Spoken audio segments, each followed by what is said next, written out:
والذین یقولون ربنا هب لنا من ازواجنا وذریاتنا قرۃ اعین وجعلنا للمتقین اماما۔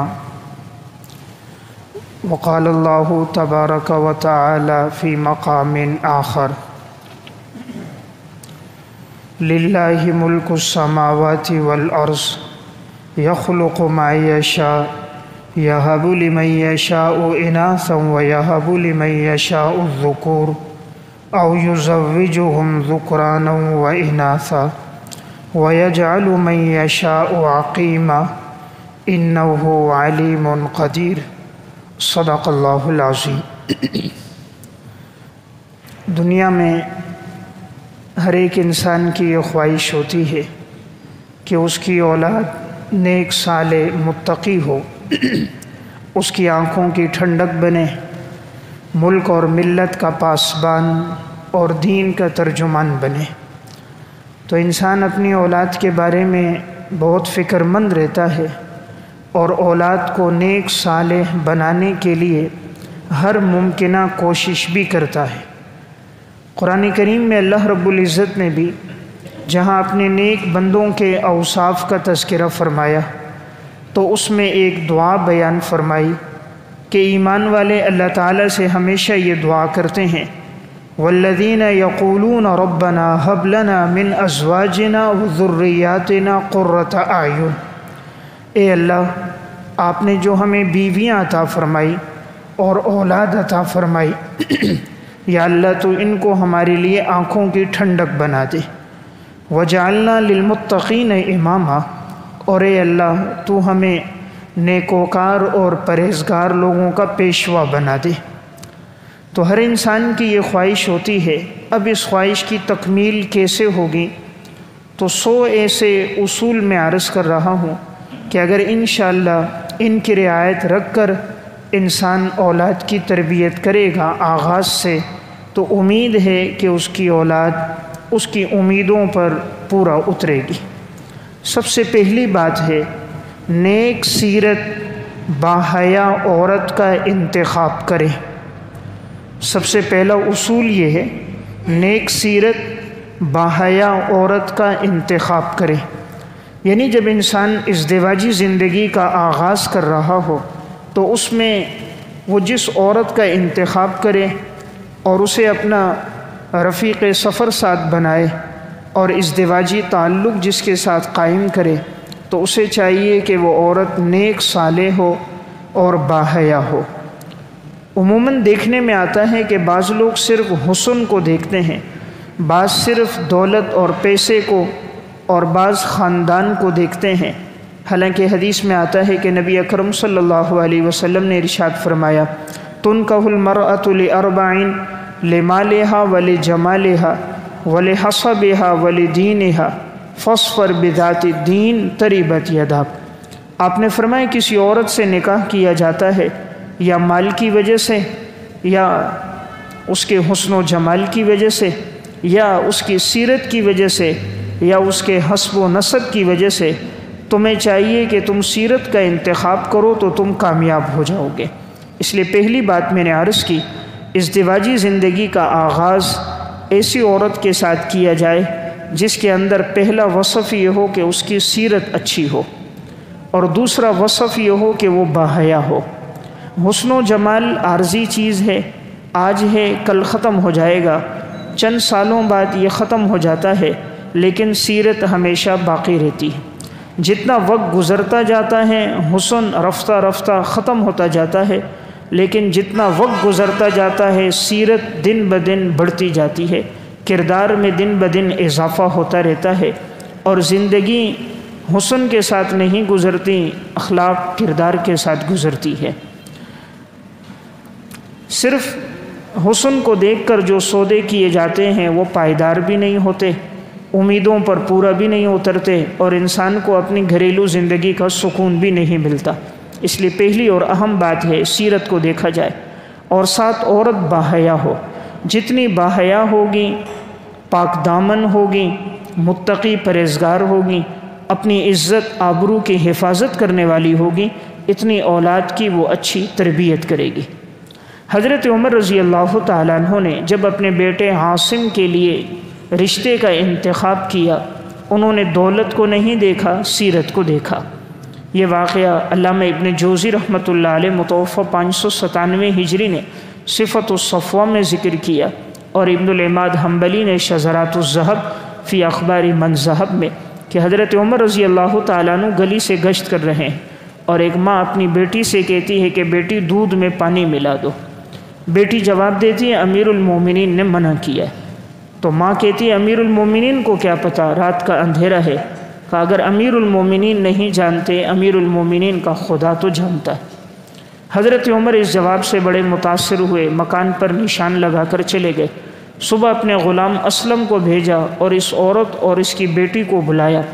فرمایا میں تمہاری رات کی گفتگو سے بڑا متاثر ہوا ہوں، اور اگر یہ بچی رشتہ کرنا چاہے تو میں اپنے بیٹے عاصم کے ساتھ اس کا نکاح کرواؤں گا۔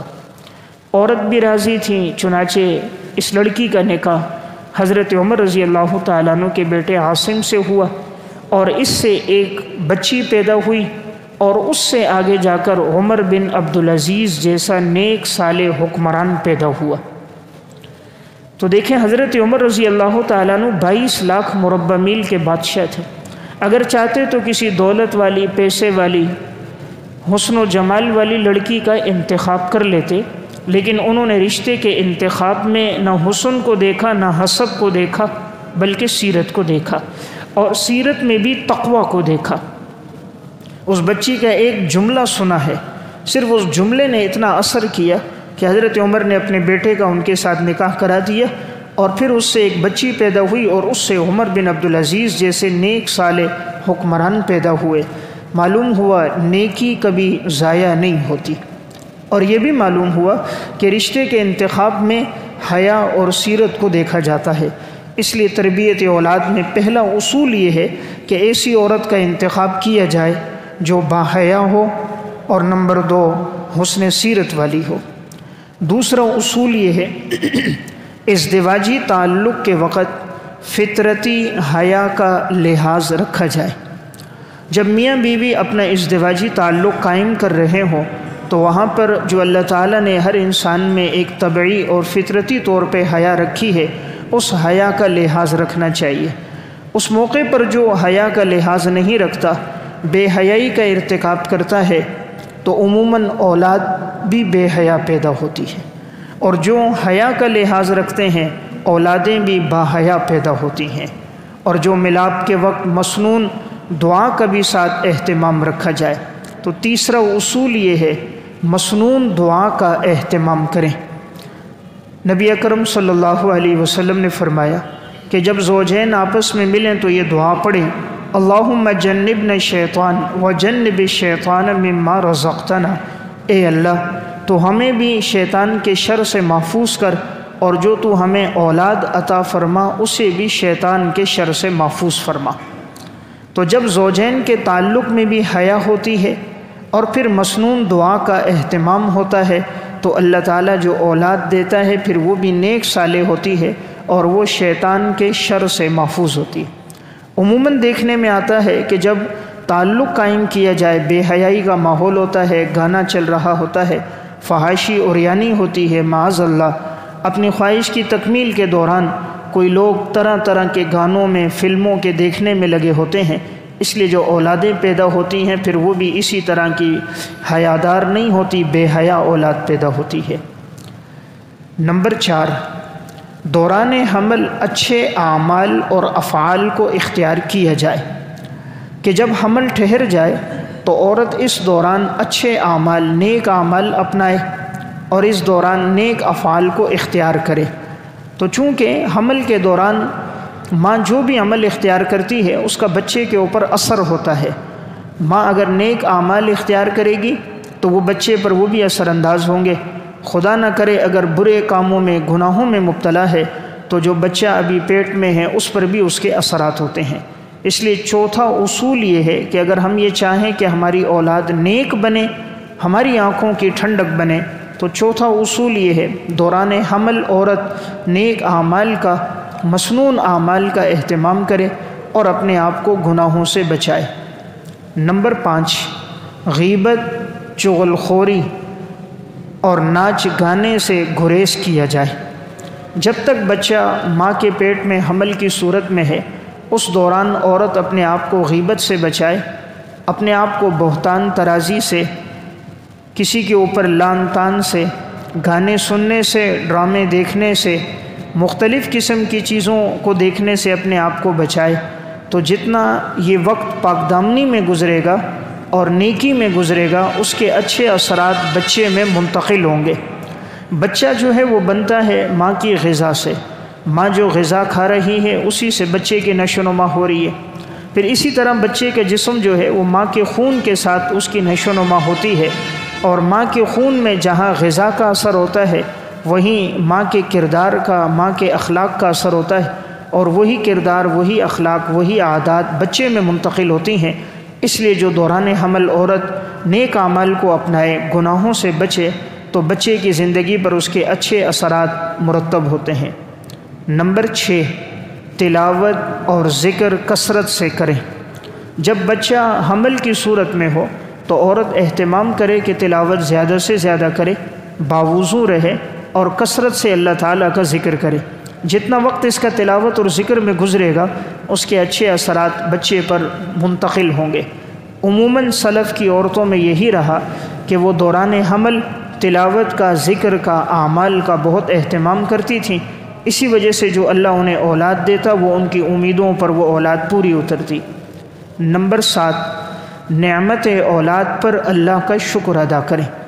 اللہ تعالیٰ جب اولاد کی نعمت عطا فرما دے، چاہے وہ اولاد میں بیٹا ہو چاہے وہ بیٹی ہو، دونوں پر اللہ کا شکر ادا کریں۔ عموماً دیکھنے میں آتا ہے اگر یہ معلوم ہو کہ بیٹا ہے تو انسان زیادہ خوشی کا اہتمام کرتا ہے، اور اگر بیٹی کا پتہ چل جائے تو بسا اوقات بعض گھروں میں ناچاکی بھی ہو جاتی ہے، جھگڑا بھی ہو جاتا ہے، بیوی کو بھی لان تان کیا جاتا ہے، تان و تشنی کا نشانہ بنایا جاتا ہے۔ اس سے گریز کیا جائے۔ قرآن کریم میں اللہ رب العزت نے جہاں اولاد کا تذکرہ فرمایا وہاں بیٹی کا ذکر پہلے فرمایا اور بیٹے کا ذکر بعد میں فرمایا۔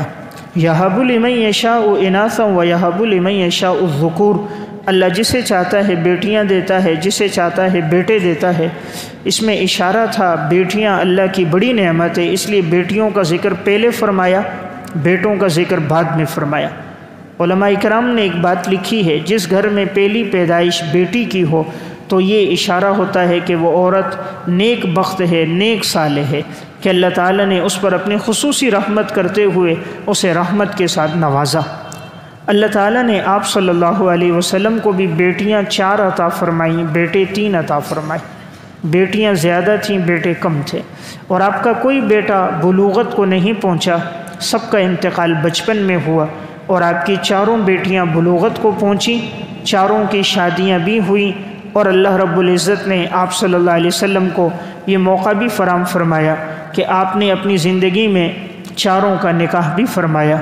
تو دیکھیں یہاں بتانے کا مقصد بیٹی ایک اللہ کی بڑی نعمت ہے، اس لیے آپ صلی اللہ علیہ وسلم نے فرمایا فاطمہ تو میرے جگر کا ٹکڑا ہے۔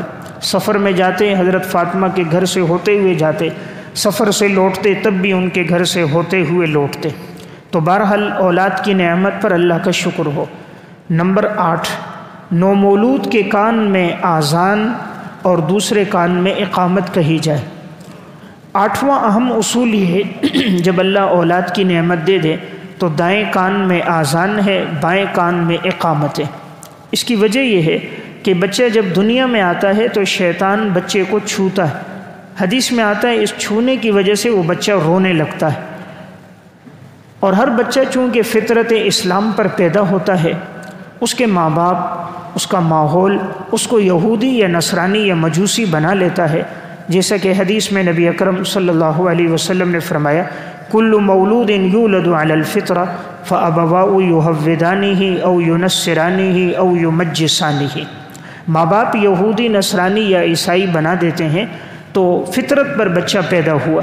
اب جب اس کے دائیں کان میں آذان ہوتی ہے تو بچے کو ایک سکون ملتا ہے، اور سب سے پہلی آواز اس کے کان میں اللہ کی بڑائی کی پہنچتی ہے کہ سب کائنات میں سب سے بڑی ذات اللہ کی ذات ہے، اللہ اکبر، اللہ سب سے بڑا، اللہ کے علاوہ کوئی معبود نہیں ہے، محمد صلی اللہ علیہ وسلم اللہ کے رسول ہیں۔ کامیابی صرف نماز میں ہے، نماز پڑھ کر یہ انسان کامیاب ہے، جو نماز سے دور ہے وہ ناکام ہے۔ اور پھر آخر میں پھر اللہ کی توحید کا تذکرہ ہے، تو بچے کے کان میں یہ پہلی صدا توحید کی لگتی ہے۔ دوسرے میں اقامت ہوتی ہے۔ اب اشارہ یہ ہے، اذان بھی ہو گئی، اقامت بھی ہو گئی۔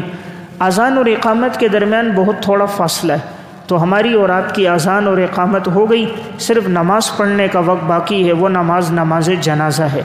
اسی لیے نماز جنازہ میں اذان بھی نہیں ہوتی، اقامت بھی نہیں ہوتی، اس لیے کہ اذان اور اقامت ہو چکی ہے، صرف اتنے تھوڑے وقت کے لیے ہم دنیا میں آئے، جس طرح اذان اور اقامت کے درمیان مختصر سا وقت ہوتا ہے، اس لیے اذان جلدی دینی چاہیے، اس میں تاخیر نہیں کرنی چاہیے۔ نمبر 9، تحنیک کریں۔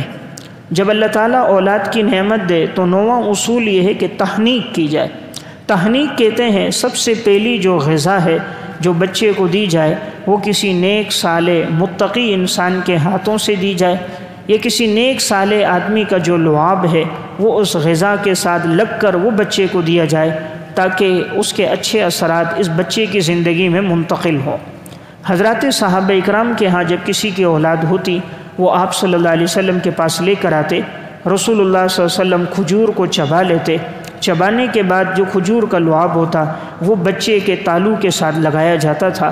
تو آج کے دور میں بھی بہتر یہی ہے کہ اگر بچہ ہو تو تحنیک کا عمل کریں، کھجور ہو یا شہد ہو یا اس کے علاوہ جو مناسب ہو، کوئی نیک صالح آدمی اپنے ہاتھ سے اس کو کھلا دے، یا اس کا لعاب ملی غذا بچے کو دی جائے، تاکہ بچے کے پیٹ میں جو پہلی غذا جائے وہ ایک نیک صالح انسان کے ہاتھ سے جائے، اور اس کے لعاب کا اثر بچے کی زندگی میں منتقل ہو۔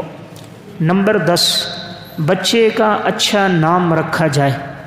اچھا نام رکھا جائے تاکہ اس کے اچھے اثرات زندگی میں منتقل ہوں۔ رسول اللہ صلی اللہ علیہ وسلم نے ارشاد فرمایا، احب الاسماء الی اللہ عبداللہ و عبد الرحمن۔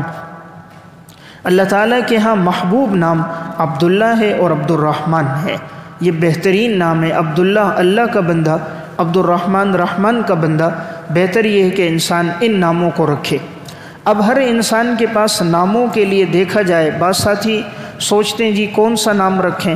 ہر گھر میں قرآن کریم موجود ہے۔ قرآن کریم کو جب آدمی شروع میں کھولتا ہے تو اللہ تعالیٰ کے 99 نام پہلے صفحے میں موجود ہیں۔ پہلے اور دوسرے صفحے میں اللہ رب العزت کے اسماء حسنی۔ قرآن کریم کو جب آدمی آخر میں کھولتا ہے تو نبی اکرم صلی اللہ علیہ وسلم کے تقریباً 100 نام ہیں، تو گویا 200 نام ہر آدمی کے گھر میں موجود ہیں۔ تو جب اتنے نام موجود ہیں، پھر کسی اور سے پوچھنے کی یا کسی اور کے نام پر نام رکھنے کی ضرورت کیا ہے؟ اللہ کے 99 نام ہیں، کسی کے ساتھ بھی لفظ عبد لگائیں، عبداللہ، عبد الرحمن، عبد القیوم، عبد السمیع، عبد الغفار، عبد المتین، عبد الرزاق، عبد القہار، عبد الجبار، کوئی بھی انسان نام رکھے تو اس کے اچھے اثرات بچے میں منتقل ہوں گے۔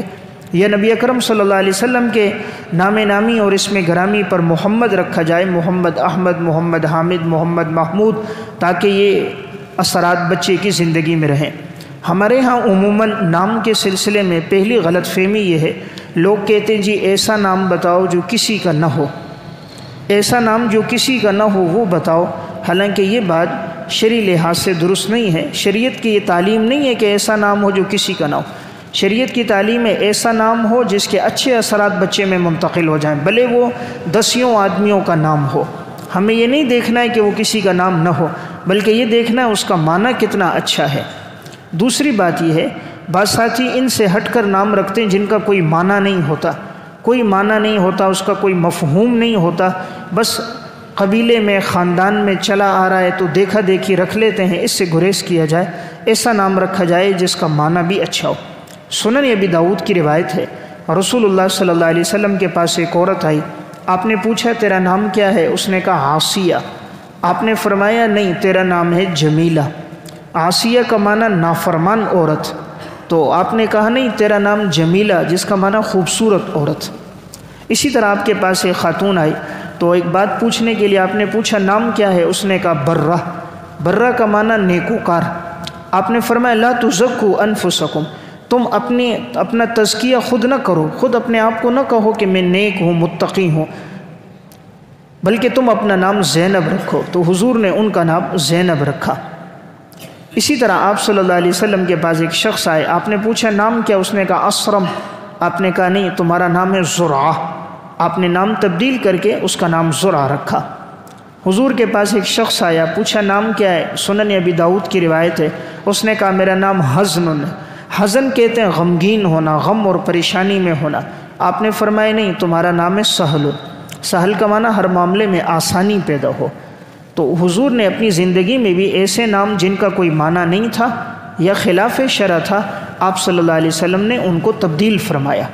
حضرت حکیم الامت مولانا اشرف علی تھانوی صاحب رحمۃ اللہ علیہ کے پاس ایک شخص آیا، کہا حضرت میرا بیٹا ہمیشہ بیمار رہتا ہے، ٹھیک نہیں ہوتا۔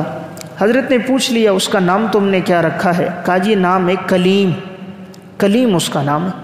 حضرت نے فرمایا اس کا نام رکھو سلیم، محمد سلیم اس کا نام رکھ دو۔ اب کلیم کلم ان سے زخمی ہونا، بیمار ہونا، تو تم نے نام ہی ایسا رکھا ہے اس لیے بچہ بیماری ہو رہا ہے دن بدن، نام رکھو سلیم تاکہ وہ تندرست ہو جائے۔ تو اس نے نام تبدیل کیا، اللہ نے بچے کو صحت عطا فرما دی۔ تو معلوم یہ ہوتا ہے کہ نام کے بھی اثرات بچے کی زندگی میں ہوتے ہیں، اس لیے عموماً دیکھنے میں آیا جن بچوں کے نام خلفائے راشدین کے نام پر ہوتے ہیں، اللہ ان خلفائے راشدین کے اوصاف بچوں میں لاتا ہے۔ صحابہ کے نام پر ہوتے ہیں، صحابہ کے اوصاف آتے ہیں۔ صحابیات کے نام پر ہوتے ہیں، اللہ ان کے اوصاف پیدا کرتا ہے، ان کے نام کی برکتیں ہوتی ہیں۔ اس لیے بھلے ایک نام خاندان میں چلا آ رہا ہو، بیسیوں کا ہو، کوئی حرج نہیں، نام اچھا ہے تو وہ نام رکھنا چاہیے۔ نمبر 11، عقیقہ کریں۔ تربیت اولاد میں 11واں اصول ہے عقیقہ کریں۔ عقیقہ کہا جاتا ہے اس کو کہ اگر اللہ نے کسی کو اولاد کی نعمت دی، بیٹا ہے تو 2 بکرے اور اگر بیٹی ہے تو 1۔ یہ اس وجہ سے کہ یہ ایک گویا بچے کی پیدائش پر خوشی کا اظہار بھی ہے اور یہ ایک صدقہ بھی ہے کہ یا اللہ تو نے مجھے اولاد کی نعمت دی تو میں اس اولاد کی نعمت پر تیرے نام پہ صدقہ کر رہا ہوں، تو وہ اللہ کے نام پہ صدقہ دیتا ہے۔ اس کا ایک فائدہ کیا ہوتا ہے کہ پورے علاقے میں بات پتہ چل جاتی ہے، خاندان والوں کو پتہ چل جاتا ہے۔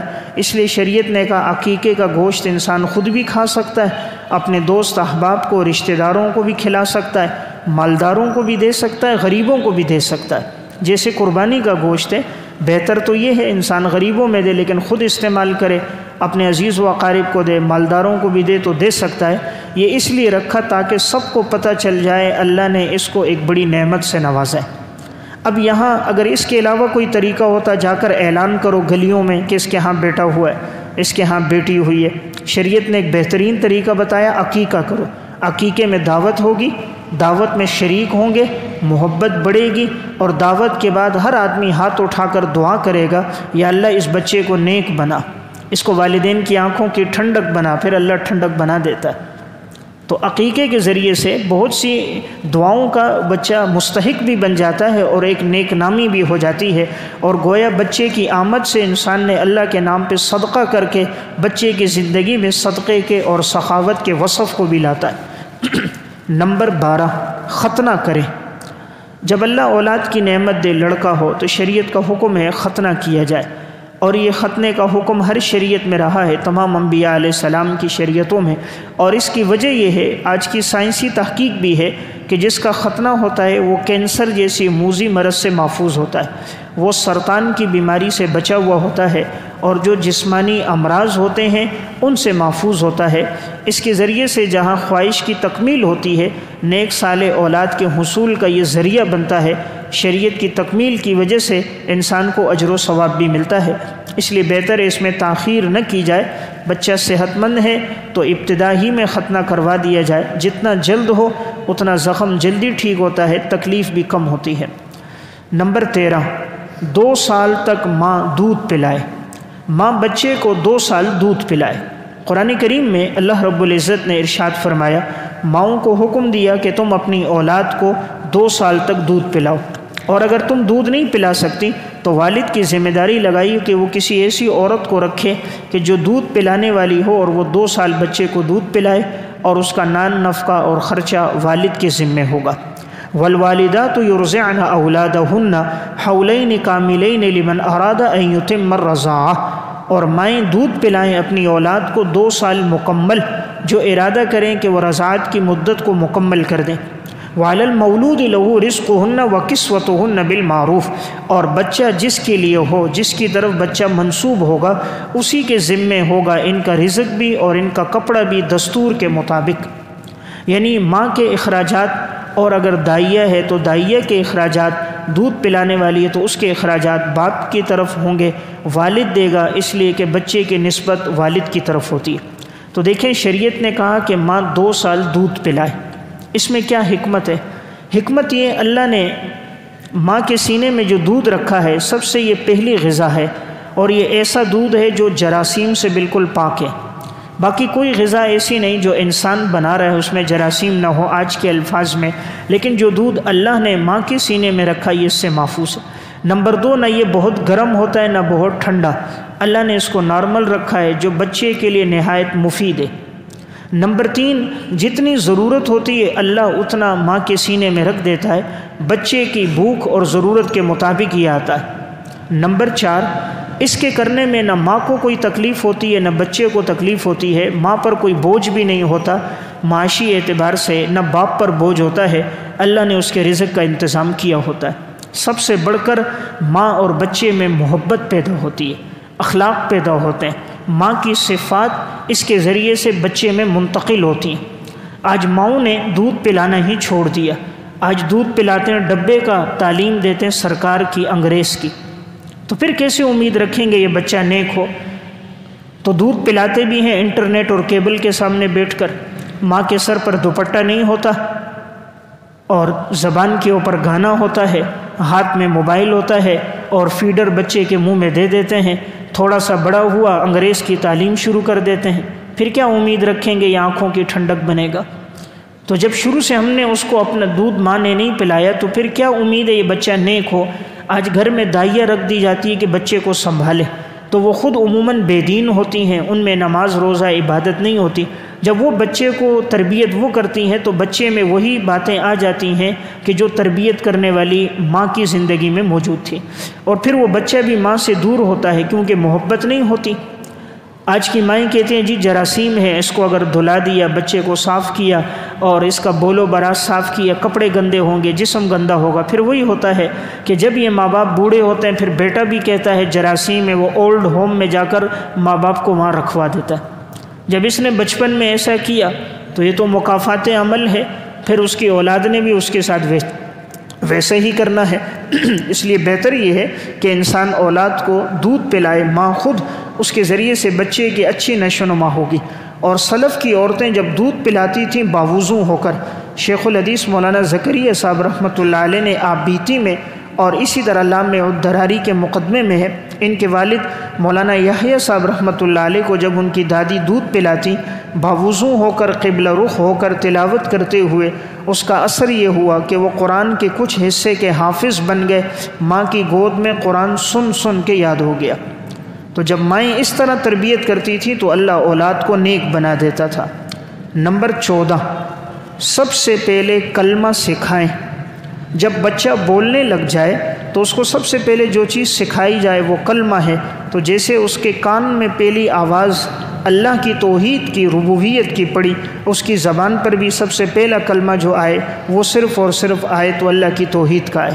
عموماً اگر ماں باپ محنت کریں تو کوئی مشکل بات نہیں ہے، اللہ رب العزت ان کی زبان پہ اس کو جاری کر دیتا ہے۔ خاص طور پہ بسم اللہ الرحمن الرحیم یہ بچے کی زبان پہ بہت جلدی آتا ہے۔ لفظ با ایسا ہے، اللہ نے جب سب لوگوں سے وعدہ لیا تھا عہد الستو، اس میں سب نے کہا تھا بلا، تو لفظ بلا کہا تھا، تو بلا میں با ہے، اور با بچہ بڑی آسانی سے ادا کر دیتا ہے، اس لیے بچے کی زبان پہ بسم اللہ بہت جلدی جاری ہوتا ہے۔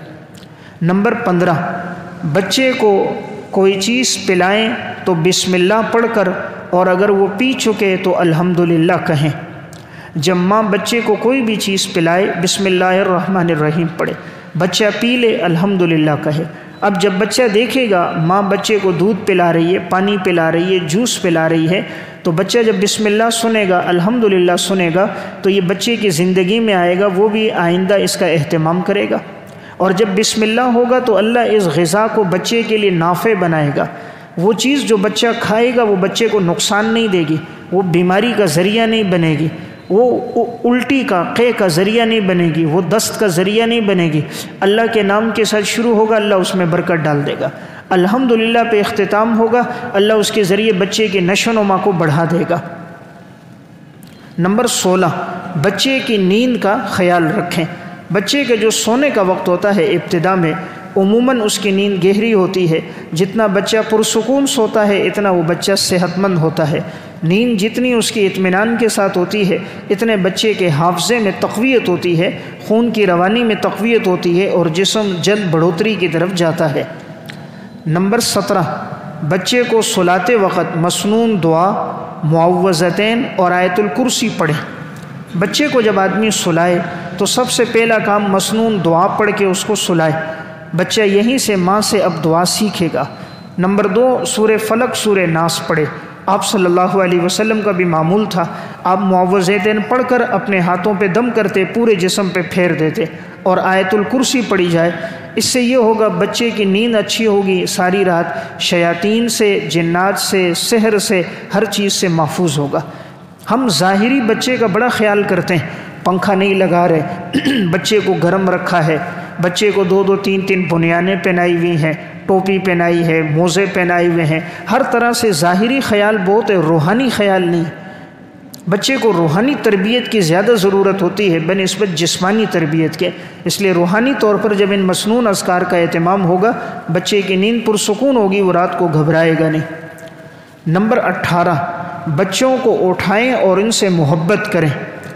یعنی بچوں کو اٹھانے کا مطلب بچوں سے محبت کرنا۔ جب والدین باہر سے اندر آئیں، کوئی بچہ ان کی طرف آئے تو بچے کو اٹھا لینا، بوسہ لے لینا، محبت کرنا شریعت کے خلاف نہیں ہے، دین نے ہمیں یہ سکھایا ہے۔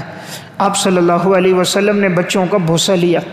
ایک دیہاتی شخص تھا، اس نے کہا یا رسول اللہ آپ بچوں کا بوسہ لے رہے، میرے تو 10 بچے، میں نے تو کبھی بوسہ نہیں لیا۔ آپ نے فرمایا اگر اللہ نے تیرے دل سے رحم کو نکال دیا ہے تو میں تو کچھ نہیں کر سکتا، اگر تیرے دل میں رحم اور ترس نہیں ہے تو پھر تو میں کچھ نہیں کر سکتا۔ یعنی مطلب یہ ہے کہ بچے سے محبت شفقت کرنا یہ اللہ تعالیٰ نے ہر انسان میں فطرتی طور پہ رکھا ہے۔ نمبر 19، بچے کو 3 وقت میں سمجھائیں۔ 3 اوقات ایسے ہوتے ہیں کہ بچے کو جو بات کہی جائے وہ اس کو آج کے الفاظ میں کاپی کرتا ہے، یاد رکھتا ہے اور زندگی بھر اس پر عمل کرتا ہے۔ نمبر 1، کھانے کے وقت۔ بچہ جب کھانا کھا رہا ہے اور اس دوران بچے کو کوئی نصیحت کی جائے، عموماً بچہ سنتا ہے اور اس نصیحت پر عمل بھی کرتا ہے، اور ہمیں اس میں تائید حدیث سے ملتی ہے، بخاری اور مسلم کی روایت ہے۔ رسول اللہ صلی اللہ علیہ وسلم کھانا کھا رہے ہیں، آپ کے ساتھ عمر بن ابی سلمہ رضی اللہ تعالیٰ عنہ، حضرت ام سلمہ رضی اللہ تعالیٰ عنہ کے صاحبزادے تھے، تو یہ بائیں ہاتھ سے کھا رہے تھے اور ان کا ہاتھ پوری پلیٹ میں گھوم رہا تھا۔ تو آپ صلی اللہ علیہ وسلم نے فرمایا کہ سم اللہ، اللہ کا نام لو، وکل مما یلیک، اور تم اپنے سامنے سے کھاؤ، وکل بیمینک، اور اپنے دائیں ہاتھ سے کھاؤ۔ آپ نے 3 آداب سکھائے، اللہ کا نام لو بیٹا، دائیں ہاتھ سے کھانا کھاؤ، اپنے سامنے سے کھانا کھاؤ۔ تو کھانے کے دوران آپ نے آداب سکھائے۔ اسی طرح نمبر 2، بچہ سیکھتا ہے سفر میں۔ سفر میں جب جا رہا ہوتا ہے، گاڑی میں سفر ہے، عموماً راستے میں وہ چیزیں دیکھتا ہے، پوچھتے یہ کیا ہے، یہ کیا ہے، وہ کیا ہے، معلوم ہوا وہ سیکھنے کے موڈ میں ہوتا ہے۔ یہ موقع ہے اسے کوئی بات سمجھائی جائے۔ ہمیں اس میں تائید ایک حدیث سے ملتی ہے، سنن ترمذی کی روایت ہے، رسول اللہ صلی اللہ علیہ وسلم سواری پر بیٹھے اور آپ کے چچا زاد عبداللہ بن عباس آپ کے پیچھے۔ حضور کے دور میں یہ بہت کم عمر تھے، آپ صلی اللہ علیہ وسلم نے اس دوران ان کو 5 باتوں کی نصیحت فرمائی۔ سب سے پہلی بات آپ نے نصیحت فرمائی، یہ بچے تھے، فرمایا احفظ اللہ یحفظ کا، اللہ کے دین کی حفاظت کرنا، اللہ تمہاری حفاظت کرے گا۔ نمبر 2، احفظ اللہ تجدہ تجاہک، اللہ کے دین کی حفاظت کرنا، اللہ کو ہمیشہ اپنے سامنے پاؤ گے۔ نمبر 3، اذا سألت فاسأل اللہ، جب مانگنا ہو صرف اللہ سے مانگنا، اللہ کے علاوہ غیر اللہ سے نہیں مانگنا۔ نمبر 4، اذا استعنت فاستعن باللہ، جب مدد طلب کرنی ہو صرف اللہ سے مدد طلب کرنا، غیر اللہ سے مدد نہیں مانگنا۔ نمبر 5، وَاعْلَمْ أَنَّ الْأُمَّةَ لَوْ اجْتَمَعَتْ عَلَىٰ أَن يَنفَعُوكَ بِشَيْءٍ لَمْ يَنفَعُوكَ بِشَيْءٍ إِلَّا مَا قَدْ كَتَبَ اللَّهُ لَكَ، ساری امت جمع ہو جائے تمہیں نفع پہنچائے، نہیں پہنچا سکتی مگر جب تک اللہ کا حکم نہ ہو۔ وَاعْلَمْ أَنَّ الْأُمَّةَ لَوْ اجْتَمَعَتْ عَلَىٰ أَن يَضُرُّوكَ بِشَيْءٍ لَمْ يَضُرُّوكَ بِشَيْءٍ إِلَّا مَا قَدْ كَتَبَ اللَّهُ عَلَيْكَ، ساری امت جمع ہو جائے تمہیں نقصان پہنچائے، نہیں پہنچا سکتی جب تک اللہ کا حکم نہ ہو۔ تو آپ نے سفر کے دوران عبداللہ ابن عباس کو یہ نصیحت کی۔ اسی طرح نمبر 3 تفریح کے وقت، بچہ کہیں تفریح میں جا رہا ہے ساتھ ہے، کہیں راستے میں چلتا ہوا ساتھ ہے، کہیں بازار جاتے ہوئے ساتھ ہے، وہ سیکھنے کے موڈ میں ہوتا ہے، اسے کوئی بات بتائی جائے تو وہ اسے محفوظ کرتا ہے۔ اسی طرح رات سوتے وقت بچے کو کوئی بات بتائی جائے، عموماً بچہ ان باتوں کو یاد رکھتا ہے۔ نمبر 20 بچوں کے درمیان عدل اور مساوات کریں، بچوں کے درمیان عدل اور انصاف کریں۔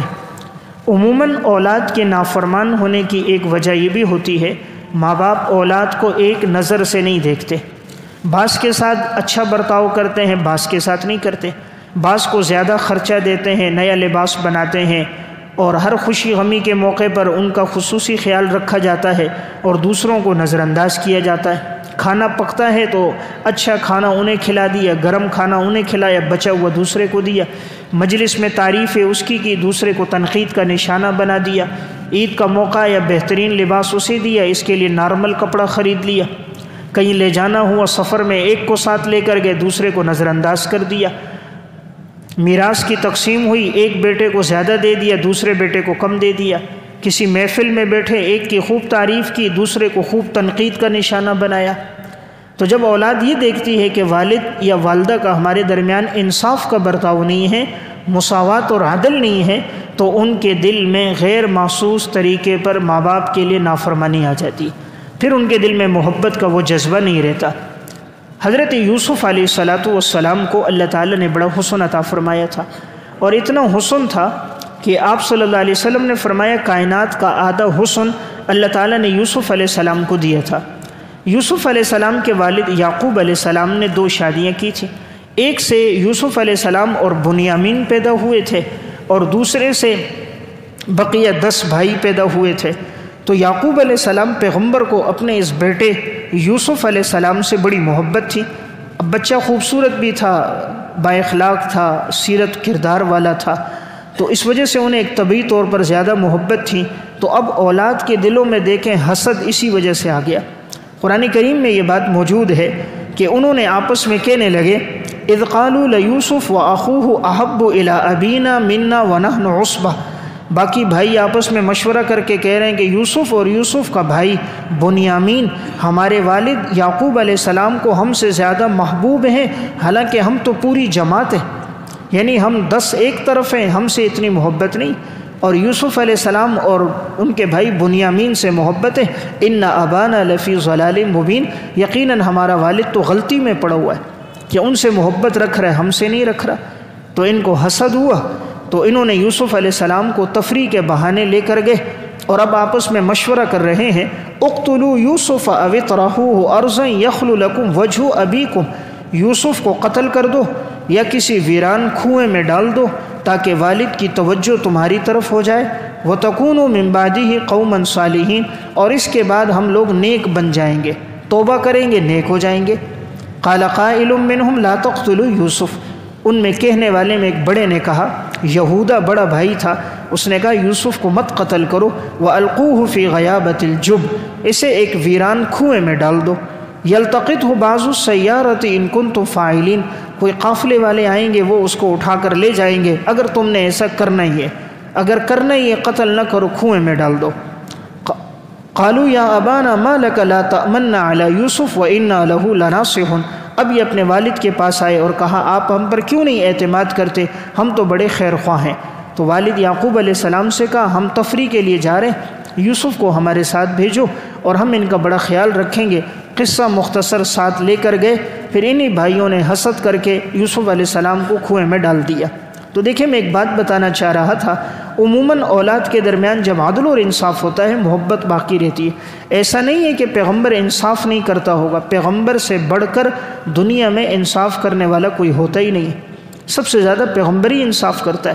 لیکن بعض چیزیں طبعی طور پر ہوتی ہیں، کسی بچے سے محبت زیادہ ہو جائے، جیسے نبی اکرم صلی اللہ علیہ وسلم فرماتے تھے تمام ازواج مطہرات میں آپ کو ام المومنین حضرت عائشہ رضی اللہ تعالیٰ عنہ سے محبت زیادہ تھی۔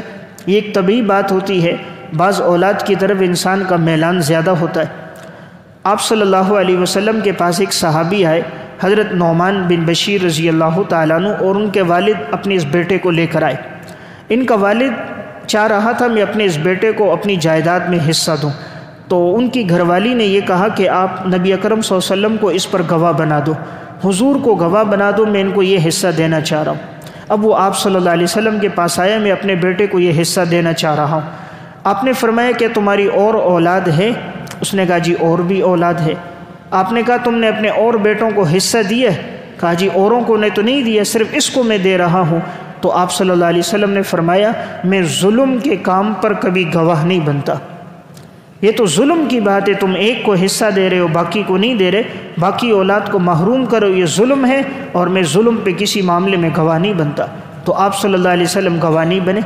تو ایک بات میں نے عرض کی، اولاد کے درمیان جب عدل اور انصاف ہوتا ہے، مساوات ہوتی ہے، تو اولاد کے دلوں میں والدین کے لیے محبت ہوتی ہے۔